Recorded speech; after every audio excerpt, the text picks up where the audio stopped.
Hello friends, finally PSC West Bengal publish করলো WBCS 2023 preliminary পরীক্ষার ফল। তো দীর্ঘ 6 মাস পরে এই রেজাল্ট আমরা দেখতে পেলাম। যদিও খুব হতাশার মধ্যে অনেকেই চলে গিয়েছিলে, কিন্তু তার হতাশা অবশ্যই আজকে নিশ্চয়ই কেটেছে অথবা কাটবে এই রেজাল্ট বলার পরে। তার কারণ কাট অফ আবার অনেক দিন পরে কম গিয়েছে। যদিও আমি কাট অফটা আগেই প্রেডিক্ট করেছিলাম, সেটা হুবহু মিলে গিয়েছে। তার কারণ পরীক্ষাটা খুবই টাফ হয়েছিল। তো রেজাল্ট কীভাবে দেখবে? পিএসসির অফিসিয়াল ওয়েবসাইটে যাবে pscwb.org।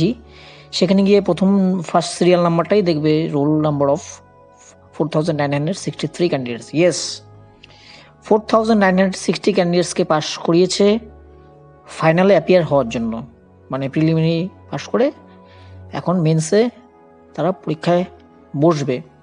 তো প্রথমত ওদেরকে কংগ্রাচুলেশন, যাদের রোল নাম্বার এই পিডিএফে আছে, 19 পাতার পিডিএফে, এবং কাট অফ তুলনামূলক কম গিয়েছে।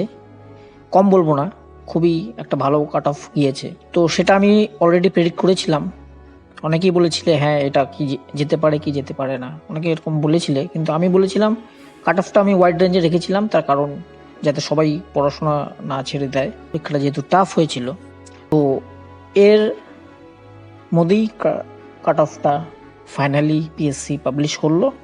তো কাট অফও বলবো এবং ডাব্লিউবিসিএস এর কী করা উচিত তার আগে তোমরা সাবস্ক্রাইব করো সাকসেস সিকার চ্যানেল।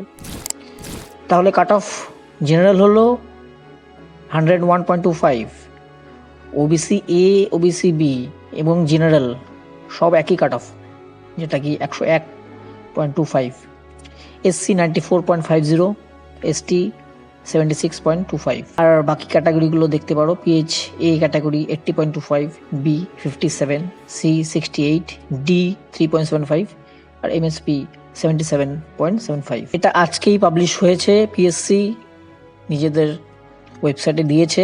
আবার কংগ্রাচুলেট করব সবাইকে যারা পাস করেছো, এবং যারা করনি তাদেরকে অবশ্যই বলবো আবার পড়াশোনা শুরু করে দাও, নাকি আবার তো পরীক্ষা হচ্ছেই, সামনেই পরীক্ষা। তো এরকম পিডিএফে তোমাদের রোল নাম্বার যাতে আসে, তার জন্য তোমাদের পরীক্ষার পড়াশোনাটা এখন থেকেই চালু করে দিতে হবে। এবং যারা মেন্সের জন্য যাবে তারা তো অবশ্যই আজকের থেকেই পড়তে শুরু করতে হবে, যদিও তোমরা শুরু করেছো যদি আমার ভিডিওগুলো দেখে থাকো। এবং আমি বলবো যে কিছু মেন্সের টিপস আমি দিচ্ছি, সেটা হলো তোমাদের এখন থেকে, আজকের থেকে অথবা কালকের থেকে তোমাদের শুধু এমসিকিউ প্র্যাকটিস করো, as the mains paper is fully based on MCQ.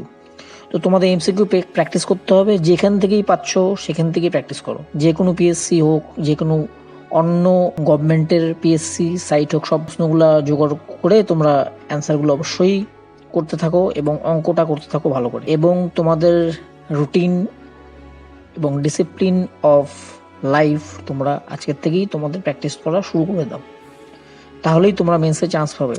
মেন্সের জন্য তোমাদেরকে বেশি খাটতে হবে, যেহেতু নাম্বারটা গত কয়েক বছর থেকেই খুবই বেশি কাট অফ যাচ্ছে। সুতরাং তোমাদের খুব ভালো করেই পড়াশোনা করতে হবে। তো এমসিকিউ প্র্যাকটিস করতে থাকো, আর যেখানে এমসিকিউ তোমাদের ঠিক হচ্ছে না সেখানে তোমরা গিয়ে তোমাদের বুক অথবা নোট দেখো, আবার রিভিশন দাও। রিভিশন তো তোমাদের অবশ্যই 3 বার করতেই হবে, পুরো সিলেবাসটাকে রিভিশন করতেই হবে তোমাদের। At least 3 times you have to do the revision and MCQ, practise them and them. আর অবশ্যই আমার চ্যানেলটা সাবস্ক্রাইব করে নাও, কেন কি আমিও এমসিকিউ করাবো, অনেক এমসিকিউ করাবো এর মধ্যেই। তোমরা সেগুলোকে প্র্যাকটিস করতে পারবে এগেন অ্যান্ড এগেন, তাহলে তোমাদের কনসেপ্টটা ক্লিয়ার হবে। এবং বইগুলো অবশ্যই রেফার করবে, রিভিশন করবে, এটাই বলার ছিল। Again thank you all for listening to me and subscribe